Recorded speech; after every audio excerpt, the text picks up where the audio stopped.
gente! Bom domingo para vocês, para todo mundo.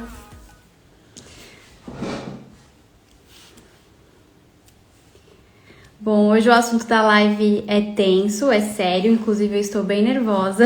Eu não costumo ficar nervosa em lives que a gente já tá acostumado, né? Mas pelo assunto ser algo que gera bastante ansiedade, preocupação, tristeza, a gente tá até nervoso, eu tô um pouco... me perdoem aí, mas vai dar tudo certo no final. Trouxemos uma especialista que vai ajudar a gente a entender o que tá acontecendo no conflito e também entender o papel da Alemanha nisso. Então esse é o objetivo da live. E a Dani já entrou, então vamos colocar. O volume tá bom, será? Acho que tá. Vocês estão ouvindo a gente bem? Tá tudo certo? Oi, Dani. Oi, pessoal, tudo bom? E aí, tudo Boa bom? tarde, né, pra você? Boa tarde. Seja bem-vinda. Obrigada, gente. Muito obrigada pelo convite. É um prazer estar aqui com vocês.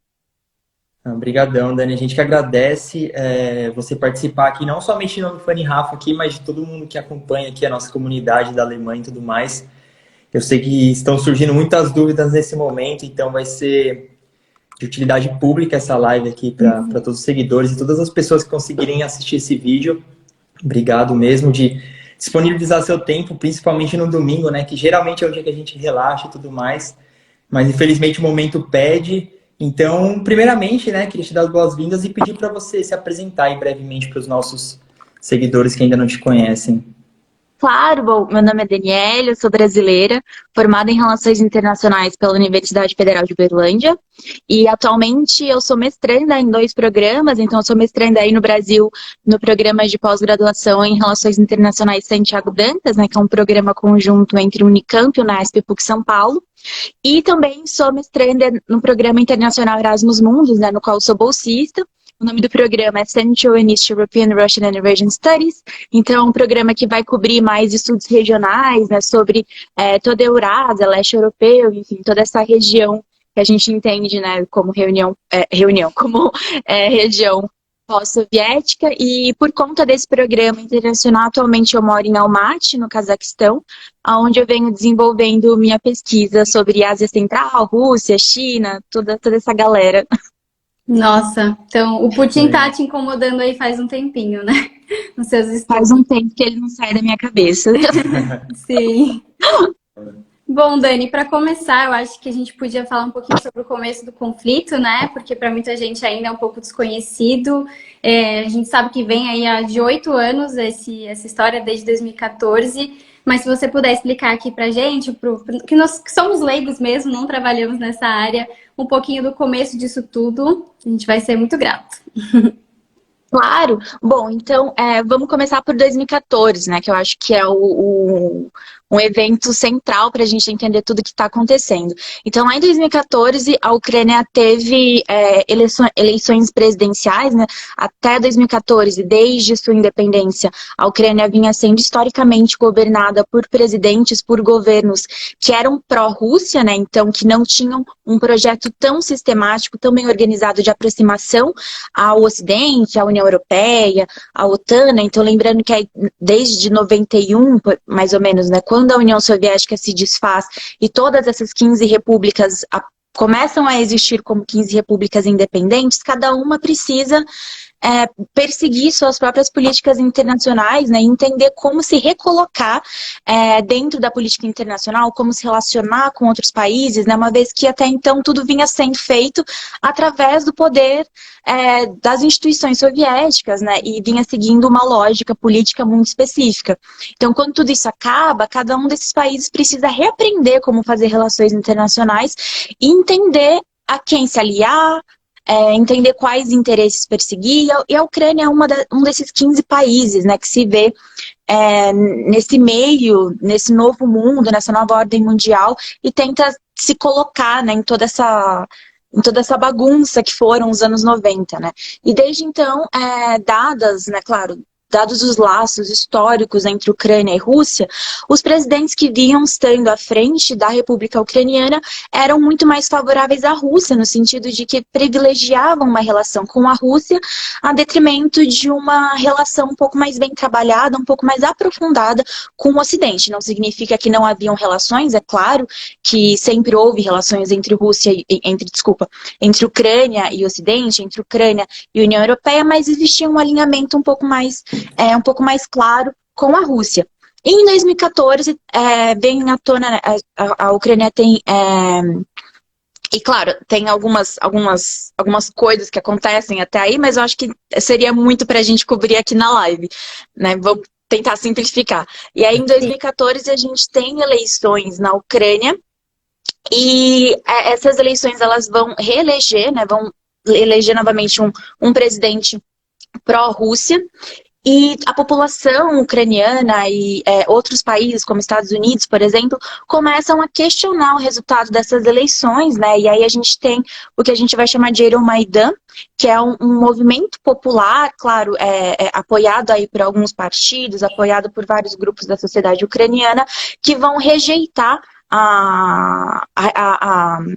o resultado dessas eleições, né, se posicionando a favor do outro candidato, que era um candidato mais pró-Ocidente, que buscava perseguir uma aproximação maior da Ucrânia com a União Europeia, né, inclusive buscando aí fazer com que o país fosse aceito como um novo membro, não só da União Europeia, mas também da OTAN. E aí existe essa troca de regime, existe essa troca de poder, né? Então, a partir de 2014, a Ucrânia ela deixa de ser governada por um presidente, né? Por um governo, sobretudo pró-Rússia, e passa a perseguir muito mais o estreitamento desses laços, essas relações com o Ocidente, né? E aí, desde então, a Ucrânia vem tentando ser aceita pela União Europeia como país membro, pela OTAN, e isso, claro, desde 2014 vem sendo uma dor de cabeça para a Rússia, né? Lá em 2014 ainda, quando isso acontece, a primeira tomada de decisão do Putin é anexar ou reanexar na narrativa russa a Crimeia, que é uma península ucraniana que dá saída para o Mar Negro, né? E não só o Putin reanexa ou anexa a Crimeia, mas as repúblicas de Donetsk e Luhansk, que são regiões que ficam no que a gente chama de região de Donbass, que fica lá no leste ucraniano, passam também a clamar por independência e por anexação pela Federação Russa, né? Então, todas essas regiões, Crimeia, Donbass, são majoritariamente habitadas por russos étnicos, então existe um laço cultural, étnico, linguístico muito maior de toda essa população com a Rússia, e por isso eles passam a querer, né, uma reaproximação da Rússia. E como a Rússia entra na Crimeia, né, essas regiões separatistas falam, bom, então, muito provavelmente vai acontecer com a gente também, né, já que a Rússia tem aproveitado esse momento, mas a Rússia não faz isso. A Rússia anexa a Crimeia e para por ali, não reconhece a independência dessas regiões, mas, claro, de maneira informal, está presente nessas regiões, né, de Donetsk e Luhansk desde 2014, apoiando a população não só do ponto de vista político e econômico, mas também do ponto de vista militar. E desde então, essas regiões elas buscam seu separatismo e esse conflito nunca foi resolvido, né? Então, lá em 2014 a gente tem os acordos de Minsk I e II, que são negociados, né, não só entre Ucrânia e Rússia, mas também com demais países, Alemanha, França, enfim, assistindo e participando nas negociações, mas é uma coisa que não é resolvida, né? Esses acordos eles conseguem trazer um cessar-fogo, né? Porque lá em 2014 existiu um combate militar bastante forte, bastante intenso entre a Ucrânia e esses separatistas. Então, esses acordos eles conseguem parar, né? Acordam o cessar-fogo, então a guerra mais quente, digamos assim, ela é cessada, mas o separatismo continua, né? E a briga com Kiev, com o governo central da Ucrânia também. E desde então, a Rússia, ela vem olhando para a Ucrânia não só por conta desses separatismos, mas porque por conta desse novo governo que é eleito em Kiev, a OTAN e a União Europeia, elas começam a flertar, digamos assim, de forma muito mais consistente com a Ucrânia, né? Então, o perigo da Ucrânia se aliar e ser aceita pela OTAN, sobretudo, começa a ficar cada vez mais palpável, né? Passa de ser começa a deixar de ser tanto um ideal e começa a aparentar uma quase realidade, né? Quase vem a acontecer. Então, isso é o pior pesadelo do Putin, né? Vem sendo o pior pesadelo, porque a OTAN, desde o final da Guerra Fria, como a Rússia, né, nos anos 90, estava muito desestabilizada econômica, política, militarmente, a OTAN aproveita esse espaço para ir se expandindo, né? Então ela aceita como membros várias ex-repúblicas soviéticas, vários países ali do leste europeu, o que faz com que Estados Unidos, União Europeia e todos os membros da OTAN possam mobilizar tropas para quase na fronteira com a Rússia, né? Então, geopoliticamente falando, securitariamente falando, isso é uma ameaça muito forte, né? Então, tudo isso vem sendo mobilizado. E aí a Ucrânia, tudo isso que eu falei, eu sei que é muita informação, mas depois a gente pode entrar com mais detalhes em alguma questão. Mas a Ucrânia, nisso tudo, ela é muito importante, não só porque seria um local extremamente próximo à Rússia para mobilização de tropas ocidentais, mas também porque a Ucrânia é muito importante para a Rússia, para além da geopolítica. Então, a Ucrânia é um país pelo qual passa a maior quantidade de dutos russos em direção à União Europeia, né? Ou seja, a gente sabe que a Rússia é uma grande potência de comércio e de produção e de comércio de gás natural e de petróleo, e isso tudo é transportado sobretudo através de oleodutos e gasodutos. E sendo a Europa o principal mercado consumidor desses combustíveis russos, a Ucrânia é um ponto fulcral, porque é a partir dela que grande parte desse mercado europeu é abastecido por esses produtos russos, né? Então, existe uma quantidade muito grande, muito significativa de dutos operados pela Rússia, que são fulcrais para que a Rússia consiga manter essas relações de comércio, né? Essas relações de venda e consumo do seu principal produto, que é o gás natural, sobretudo. E, para além disso, a Rússia também, a Ucrânia, ela tem a Crimeia, que é uma península, como eu disse mais cedo, né, que fica localizada no Mar Negro. E o Mar Negro é extremamente importante para a Rússia, porque ele é um ponto central para a Rússia conseguir ter acesso a mares quentes, sobretudo ao mar Mediterrâneo. Então, a Rússia, apesar de ser um país imenso, de proporções continentais, apesar de ter uma fronteira marítima, né, digamos assim, muito grande, então grande parte do território russo é banhado por mares, é banhado por águas, mas são águas não navegáveis na maior parte do ano, porque são muito geladas. Então não é interessante do ponto de vista militar, porque não dá para mobilizar navios de guerra durante todo o tempo, não é interessante do ponto de vista econômico, porque não dá para acessar esses mares para conduzir rotas comerciais ao longo de todo o ano.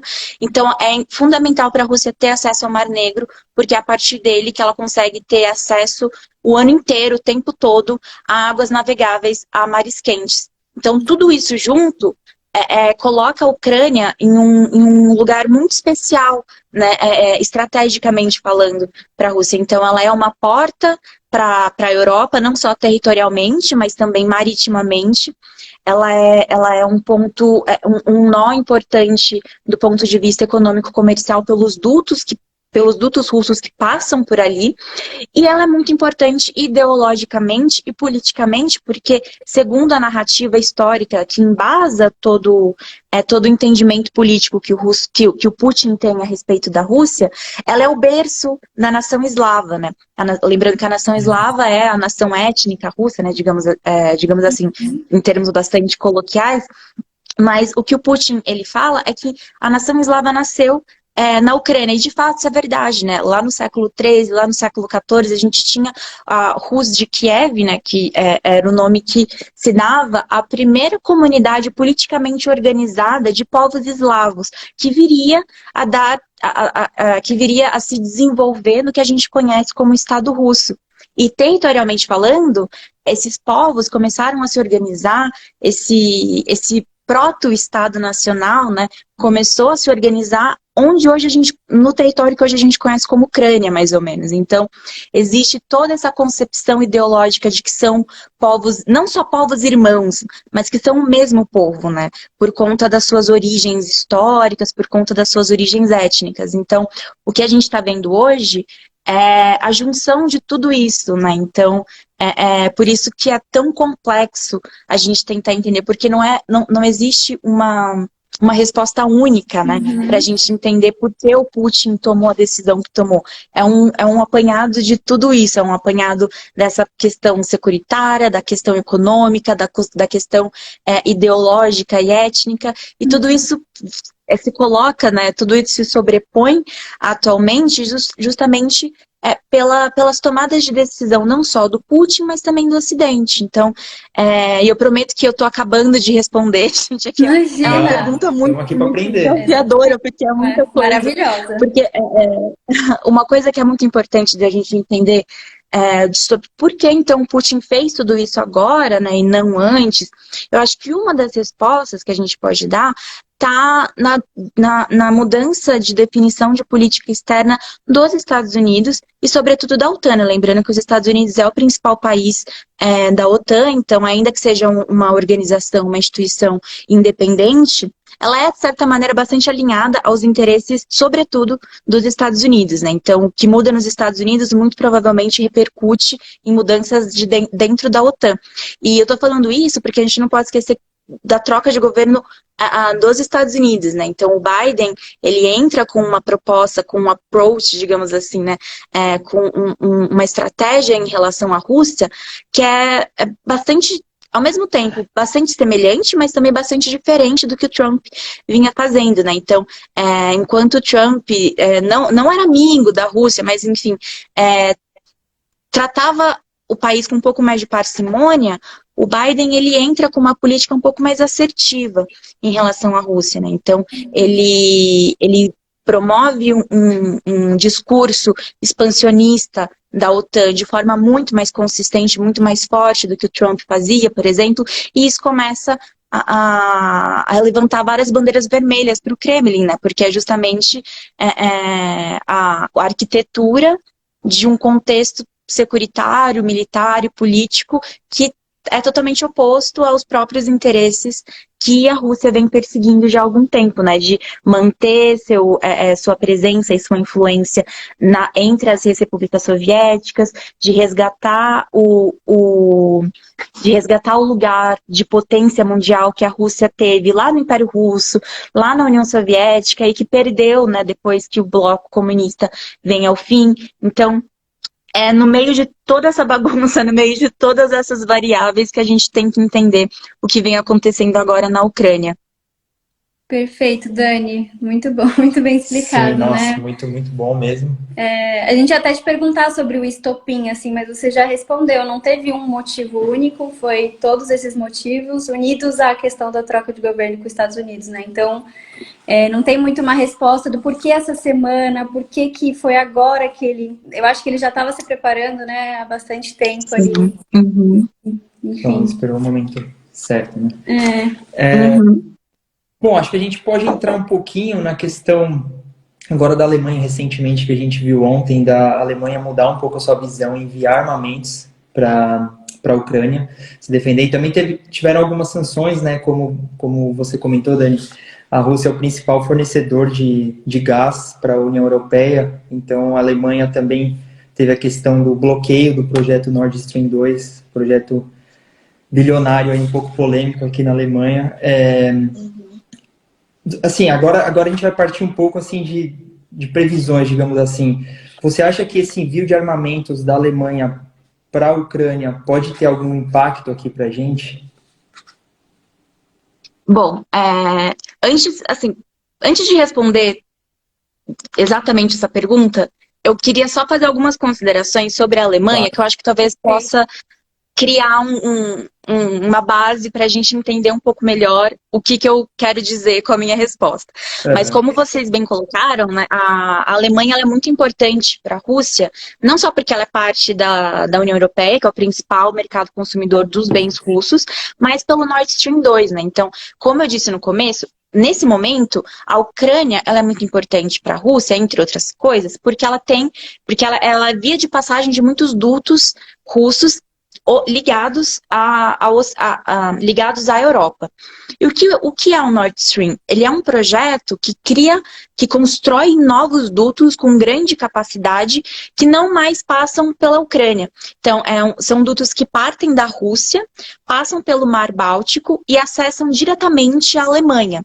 Então, isso diminui um pouco diminuiria, né, um pouco da posição estratégica da Ucrânia, porque a Rússia não mais dependeria única e exclusivamente desses dutos que passam pelo território ucraniano para acessar o seu principal mercado consumidor. Por isso que o Nord Stream 2 é de extrema relevância, não só para a Rússia, mas também para a União Europeia, também para a Europa, porque os custos de operação dos dutos que hoje existem na Ucrânia são bastante altos.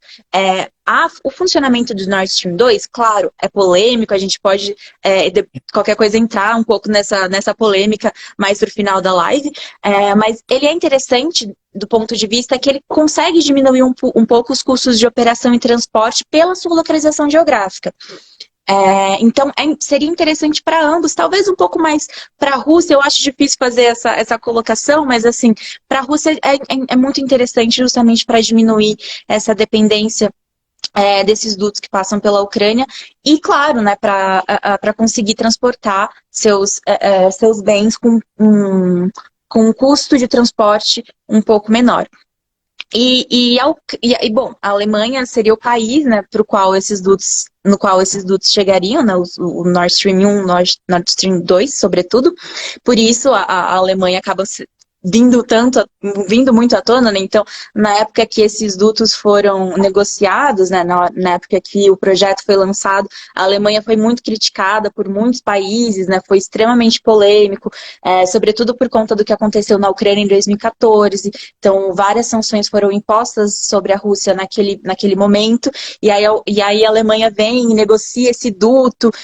Foi, assim, extremamente conturbado, ainda é. E por isso que a gente tem que entender, né, então, o que é o Nord Stream, porque ele é importante, justamente por isso. E é interessante também entender sobre a Alemanha que a União Europeia toda é o principal consumidor de gás russo. Então, acho que, se eu não me engano, os últimos dados que a gente tem, assim, sobre a porcentagem da dependência, o tamanho da dependência da Europa do gás russo é de 2019, mas esses dados eles não se atualizam anualmente, então não é uma informação outdated, ela está razoavelmente atualizada. Se eu não me engano, de 40% a 50% do gás usado pela Europa vem da Rússia, e uma porcentagem um pouco menor, mas semelhante, de petróleo russo também é usado pela União Europeia. E dentro de todo esse cenário, a Alemanha é um dos países que mais depende, né? Claro que a gente vai ter, tem o bloco e tem os países, né? Então, a Alemanha ela tem uma dependência extremamente grande, também mais de 40% atualmente do gás usado pelos alemães e pela indústria alemã, enfim, vem da Rússia, e a gente está falando de uma das maiores economias do mundo, a gente está falando de um dos maiores países da União Europeia, então existe um nível de importância, de relevância desses dados que é ainda maior quando a gente pensa na Alemanha, e justamente por isso, né, por entender tudo isso, a Alemanha vinha sendo muito cautelosa em relação à Rússia, né, desde que toda essa nova crise vem à tona, porque ela entende que existe uma interdependência muito grande entre seu mercado, entre as suas necessidades e o gás russo, né? E a gente tem que entender que, nesse sentido, a Rússia depende muito da Alemanha, porque é um mercado consumidor importante, mas a Alemanha depende muito da Rússia porque a maior parte da sua malha produtiva é movida a gás, e quase 50% do gás do combustível, né, que garante essa produção, e claro, garante o aquecimento, enfim, tudo isso vem da Rússia. Então existe uma interdependência muito forte entre os países, e isso pelo que eu acredito, justifica muito essa relação mais cautelosa que a Alemanha vinha tendo em relação à Ucrânia. Porque as sanções, elas são importantes, ok, mas a Alemanha também teria que pagar a sua parcela de ônus, né, com essas sanções que foram impostas, enfim. E o envio de tropas da Alemanha, ele veio em um momento muito interessante, porque, de novo, até então a Alemanha estava sendo bastante cautelosa nisso também, né? Então ela estava enviando basicamente ativos financeiros, né, ajuda financeira, e enviou uma quantidade muito reduzida de armamentos muito pouco interessantes, digamos assim, muito pouco estratégicos, assim, que na realidade não tem muita utilidade militarmente falando na escala de conflito que a gente está vendo acontecer na Ucrânia. Virou até um pouco piada em algumas mídias, né? E agora a Alemanha ela envia um contingente de ajuda militar realmente mais robusto. Claro, a gente não é isso que vai mudar o caminho, não é isso que vai mudar as consequências, não é isso que vai mudar as decisões que vão ser feitas em relação à guerra que a gente está vendo acontecer, mas realmente coloca a Alemanha, faz como eu posso dizer, mas certamente é uma demonstração por parte da Alemanha de que ela realmente tomou um lado, né, de que ela realmente está combatendo a Rússia, de que ela se colocou de fato contra as atitudes que o Putin vem tomando.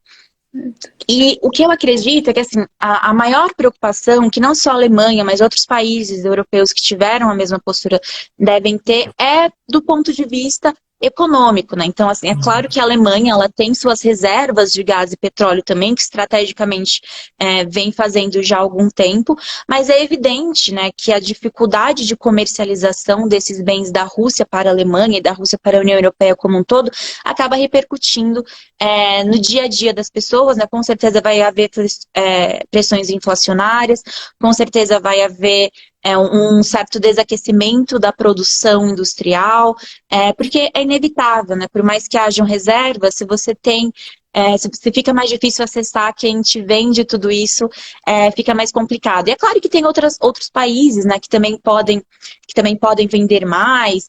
A Alemanha ela vem passando também por um processo de diversificação energética já há algum tempo, mas assim, tudo isso demanda, né? A diversificação energética demanda porque ainda não é um processo pronto ainda, né? Então, a Alemanha ainda, sobretudo, depende de combustíveis fósseis e não é a semana que vem que isso vai mudar, né? É uma coisa que demanda um tempo.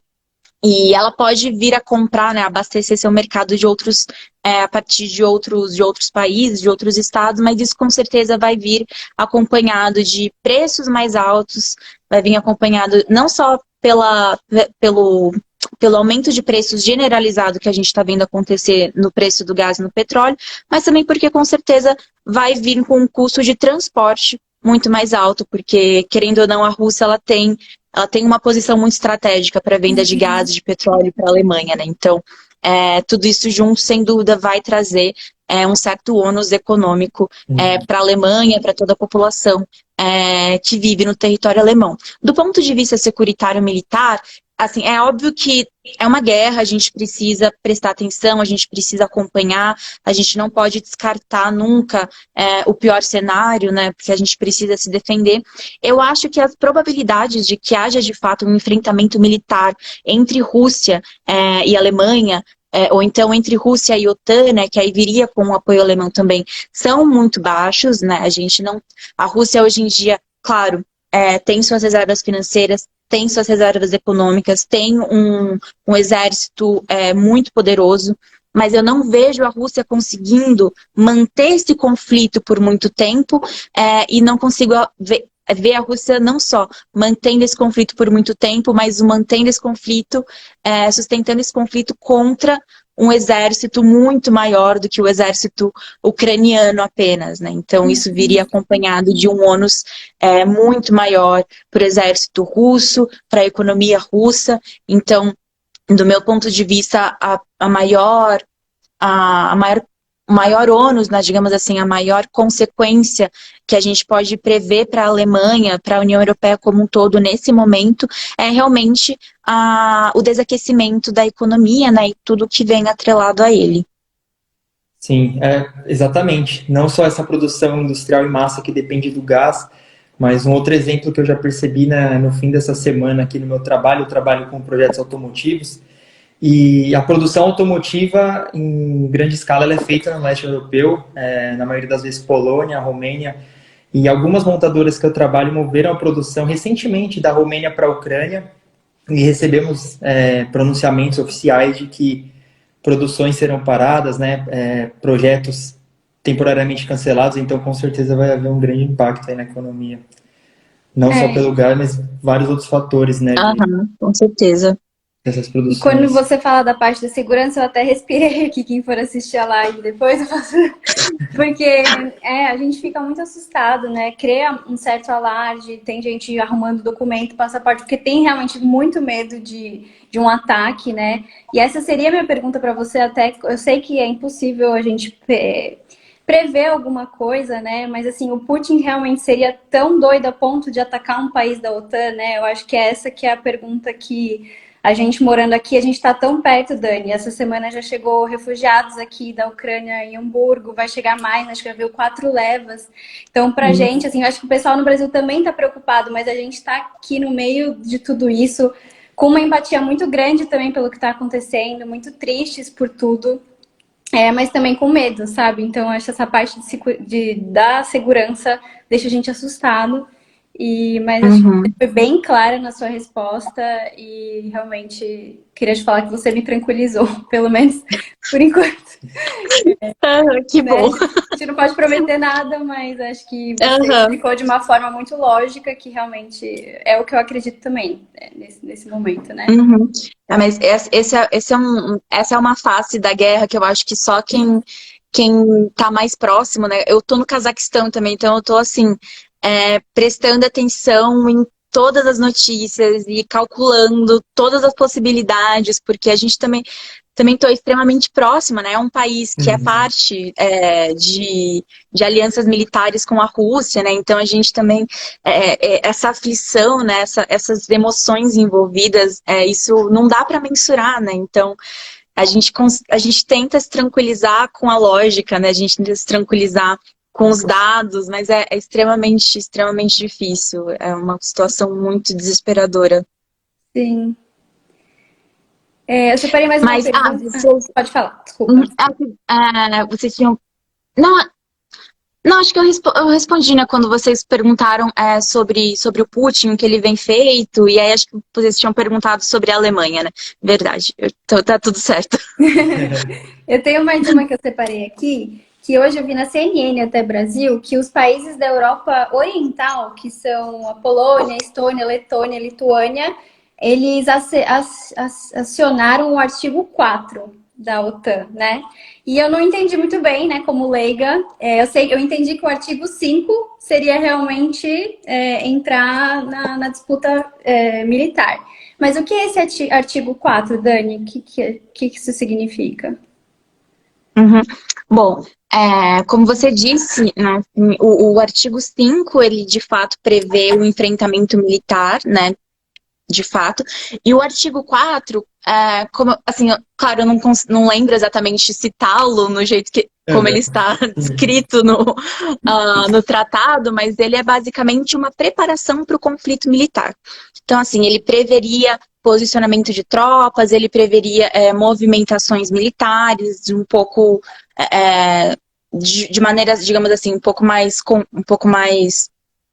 concretas, né? Então, porque se um país é parte da OTAN, né, em qualquer país que tem seu poderio militar, é claro que ele é livre para movimentar isso dentro do seu território da maneira que quiser, né? Mas quando essas movimentações começam a acontecer de forma um pouco mais consistente, quando tropas maiores começam a ser mobilizadas, é como a gente viu a Rússia fazer antes de invadir a Ucrânia, por exemplo, isso já começa a despertar, né, aflições, começa a despertar medos.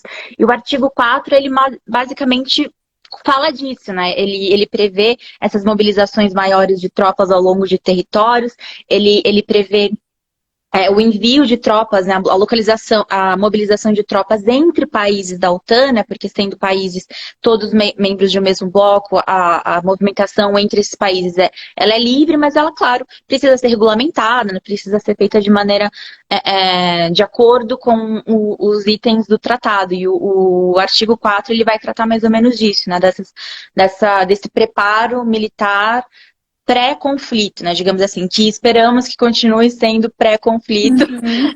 mas diz respeito mais ou menos a isso. Certo, entendi. E acho que alguém perguntou da questão da China. Se a China entrasse na guerra com a Rússia, isso é realmente, na sua visão, algo possível? Eu acho muito, muito difícil isso acontecer, né? A Rússia e a China, elas vêm aumentando sua cooperação, vem aumentando sua parceria desde 2008, com a crise financeira que atingiu basicamente o mundo todo. Essa parceria, essa relação, ela começa a ser ainda mais aprofundada depois de 2014, né? Porque com a questão da Crimeia, com a questão da Ucrânia novamente, o Ocidente impõe sanções bastante pesadas à Rússia e ela se vê sem saída a não ser aumentar a cooperação com a China em termos políticos, em termos financeiros, em termos econômicos. Então, desde então, esses países vêm se alinhado cada vez mais, mas a gente precisa ter em mente que não é uma parceria ilimitada. Não existem limites para o aprofundamento dessa parceria, justamente quando a gente entende quais são os grandes interesses políticos da China e da Rússia. Inevitavelmente, esses países eles têm atritos, ou então vão vir a ter. Um exemplo disso, eu acho que a Ásia Central, né, onde eu moro, é um exemplo muito claro disso. A Ásia Central é formada por países que foram parte da União Soviética, países que historicamente são atrelados econômica e militarmente e politicamente também à Rússia. Então a Rússia ela não quer perder sua influência na Ásia Central. Isso é uma coisa extremamente importante para o Putin, extremamente importante para o discurso político dele, ele não vai abrir mão. Por outro lado, a Ásia Central é indispensável para que a China consiga dar seguimento com a nova Rota da Seda chinesa, que é um projeto, né, gigante, trilionário, que vem sendo apoiado, que vem sendo perseguido pelo governo chinês desde 2013, 2014.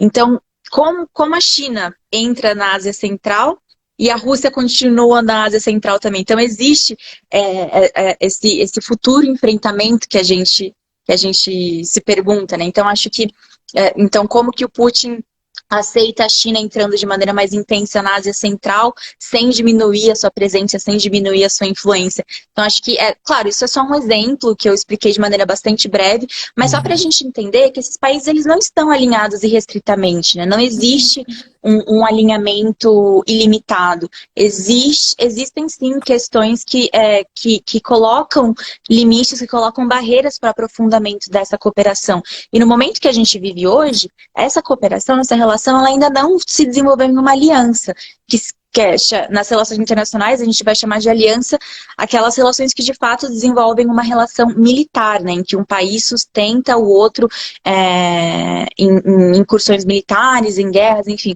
A Rússia e a China ainda não têm esse nível de parceria e muito se questiona se um dia virá a ter.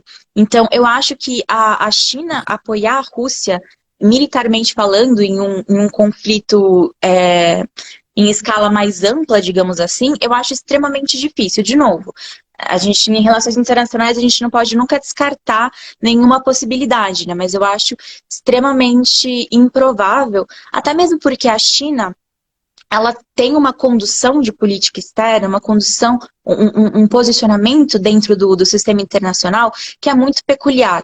Então, você dificilmente vê a China se envolvendo em questões militares fora do seu território. Isso é muito, muito, muito incomum para a China, né? Claro, ela vai sempre estar presente aí em questões econômicas, em questões financeiras, porque é uma grande potência, mas é difícil você ver a China se envolvendo abertamente em um conflito militar, a não ser naquilo que a gente chama o Mar do Sul da China, que é de fato a principal questão geopolítica, militar, que hoje em dia incomoda o Xi Jinping, digamos assim, que são aqueles mares a sul da China, né, que no Sudeste Asiático, no Pacífico e no Índico, né, que fazendo fronteira com os Estados Unidos, maritimamente falando. E então, a China apoiar a Rússia em uma incursão militar no leste europeu significa a China tirar um pouco do seu poderio bélico estabelecido e apontado para o Mar do Sul para abrir outro fronte de batalha. E historicamente a gente sabe que isso não é uma boa opção militarmente falando. Então eu acho muito difícil. Se a gente for pensar, né, para tentar fazer previsões para o que a China vai fazer nesse momento, militarmente, securitariamente falando, eu diria que é melhor a gente se atentar a Taiwan, por exemplo, né, que é uma ilha sobre a qual a China clama direito de posse há muitos anos, que briga, né, que tem um separatismo extremamente bem consolidado, mas que é que incomoda muito a China pela sua preponderância econômica, enfim, o assunto não é Taiwan, então não vou ficar falando muito sobre isso. Mas se a gente for pensar numa tomada de decisão chinesa, militarmente falando, eu ficaria muito mais preocupada com Taiwan do que com a Rússia, do que com a Ucrânia, porque eu realmente não vejo isso sendo algo que faz sentido para a China.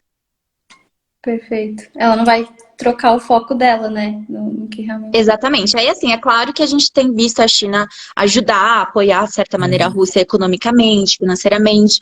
E, uma coisa interessante, né, falando disso, para finalizar e a gente poder partir para outra pergunta, é que acho que faz 2 ou 3 dias, se eu não me engano, a China declarou que alguns dos seus principais bancos estatais, se eu não me engano, 2 dos 4 principais bancos chineses, iriam impor não sanções, mas iriam dificultar um pouco as relações comerciais com a Rússia, né? Então, a China, por exemplo, ela vem comprando bastante trigo russo e alguns outros insumos agrícolas, que é uma coisa que vem ajudando a Rússia a respirar um pouco, né? Vem trazendo aí um pouco mais de divisas para a economia russa.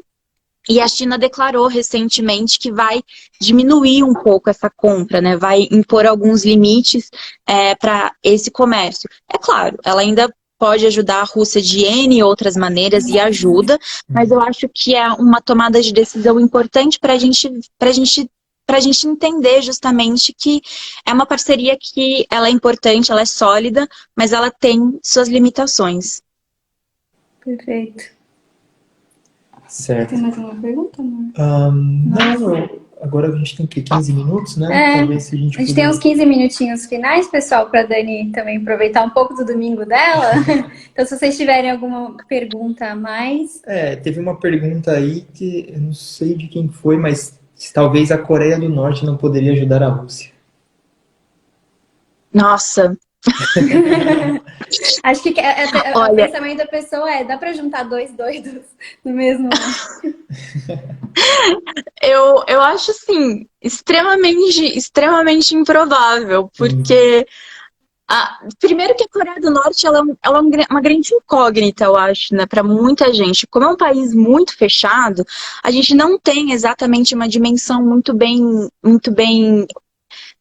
clara de qual é de fato a realidade econômica, qual é a realidade militar da Coreia do Norte. Mas a gente estima que seja um país que não tem exatamente um fôlego financeiro, um fôlego militar que o torne apto a mandar tropas ou então a mandar qualquer tipo de ajuda para a Rússia, né? Considerando toda a escalada de violência e toda a profundidade das consequências econômicas e políticas que a gente vê acontecendo, que vão continuar acontecendo. Então, eu acho que dada a posição da Coreia do Norte na política internacional e a sua realidade interna, eu acho que é extremamente difícil para que eles tenham condições de fazer qualquer coisa, a não ser talvez vir a público e tomar um lado. Assim. Então, acho extremamente improvável.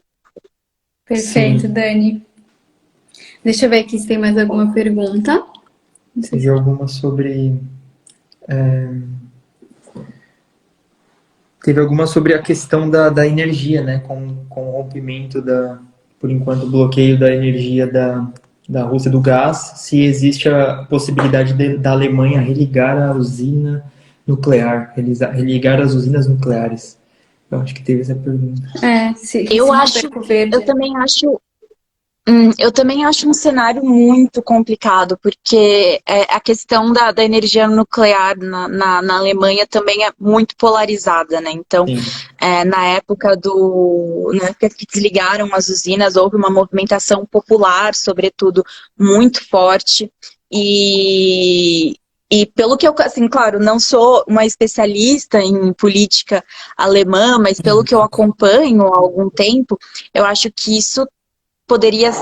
Eu não vejo isso acontecendo de maneira muito fácil, assim, porque eu acho que seria talvez um tiro no pé do governo em relação a como a população acataria essa medida. E eu também não sei em que medida a indústria alemã hoje em dia é compatível com a energia nuclear. Então, eu realmente não sei como isso poderia funcionar, se essa energia gerada dessas usinas, em que medida ela é compatível, se ela de fato pode ser usada por qualquer indústria, se há algum tipo de restrição ou algo do tipo. Então, claro, é uma coisa que a gente deve acompanhar, mas eu acho que nesse momento é muito mais fácil para a Alemanha buscar outros mercados fornecedores de gás do que se envolver nessa reativação de usinas nucleares.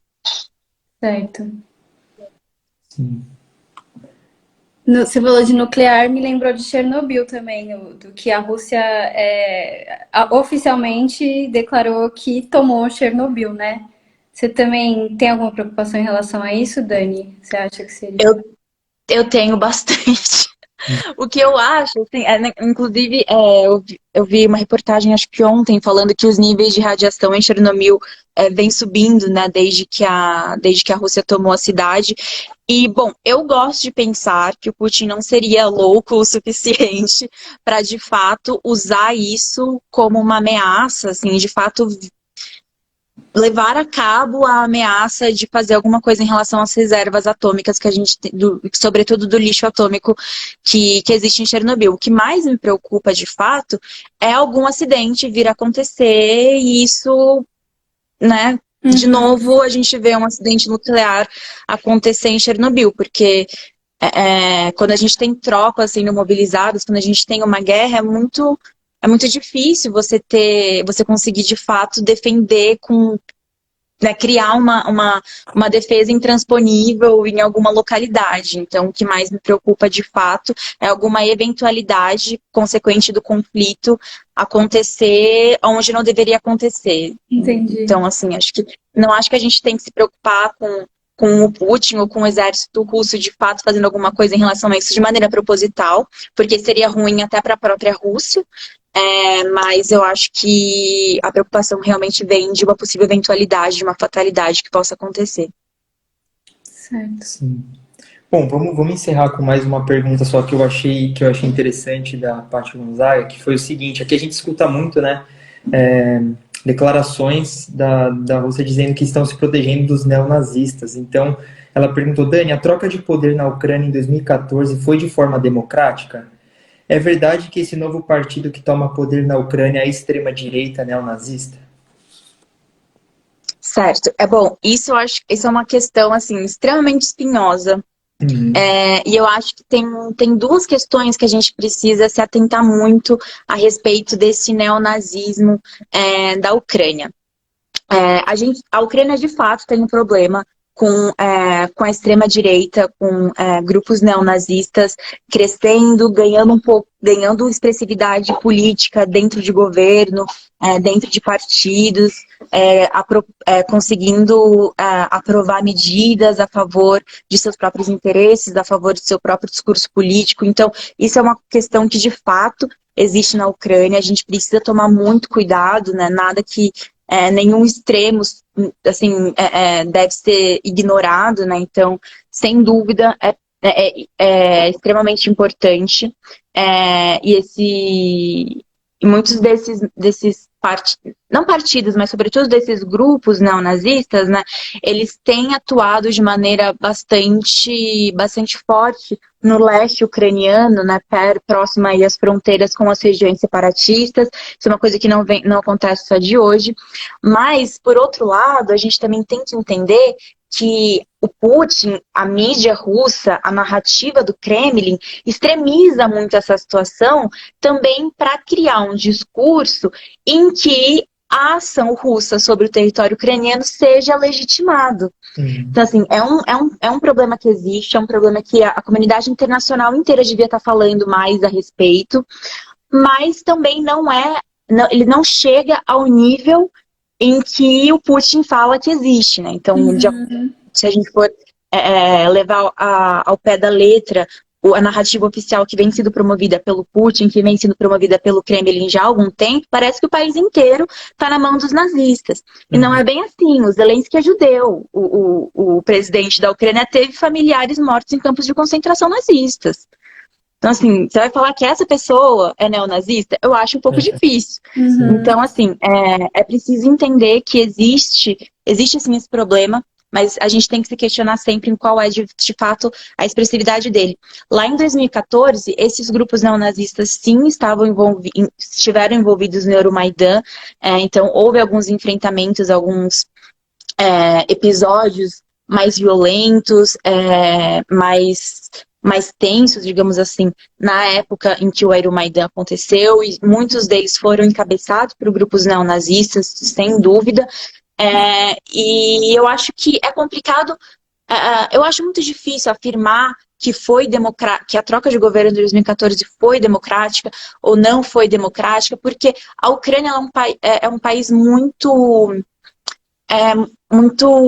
sui generis, eu diria, né? Porque existe uma comunidade russa muito expressiva. Não só russa, né? De russos que eventualmente nascidos na Rússia, que moram na Ucrânia, mas de russos étnicos, né? Então, famílias que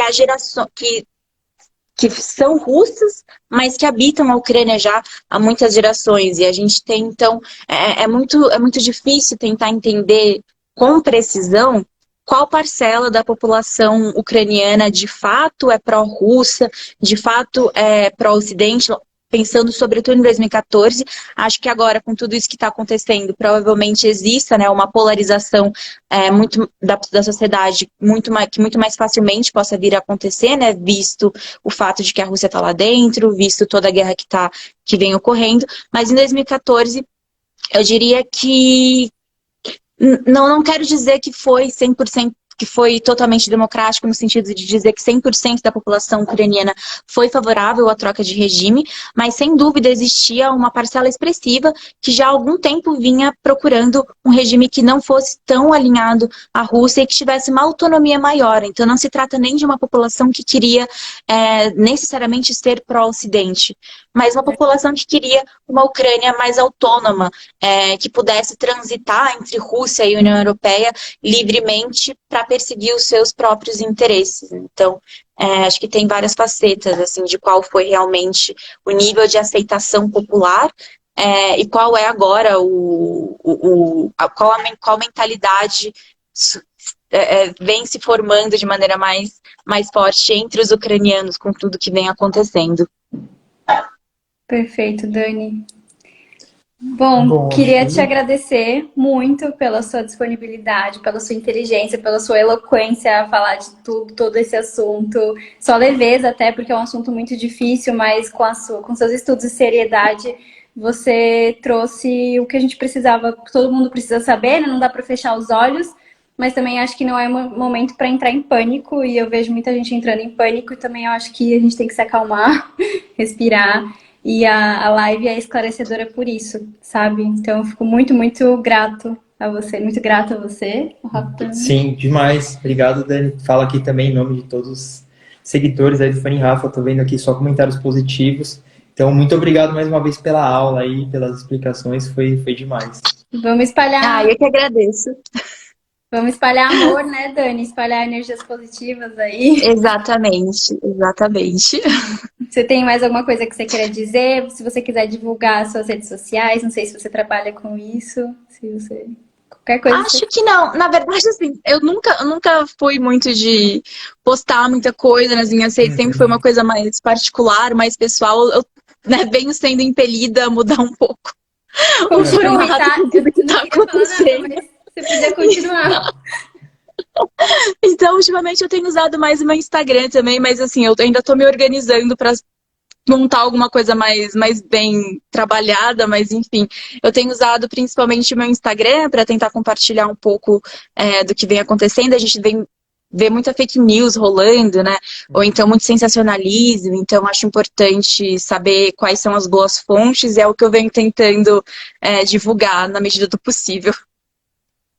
Eu queria muito. Eu assistiria qualquer live sua. Eu ficaria aqui parada, qualquer coisa que você quiser. Não precisa editar, Dani. Não tem muito trabalho. É só você falar que a gente quer ouvir. Então a gente vai fazer campanha para Muito você obrigada. continuar. Obrigada, Ah, viu? obrigada, gente. Muito obrigada pelo espaço. Foi uma delícia a conversa. Espero que tenha sido esclarecedora. E estamos aí. Dúvidas, qualquer coisa, é só me contatar. Perfeito. Vamos deixar esse canal aberto aí para se Com tivermos certeza. mais algumas atualizações, a gente traz você de volta com o maior prazer, se você topar. Com certeza, é só me chamar. Então tá bom. Um Então, beijo, tá, bom então. domingo. Obrigado, Bom pessoal, domingo todo mundo que também, participou. gente. Tchau, tchau, pessoal. Um Tchau. beijão. Tchau. Obrigada.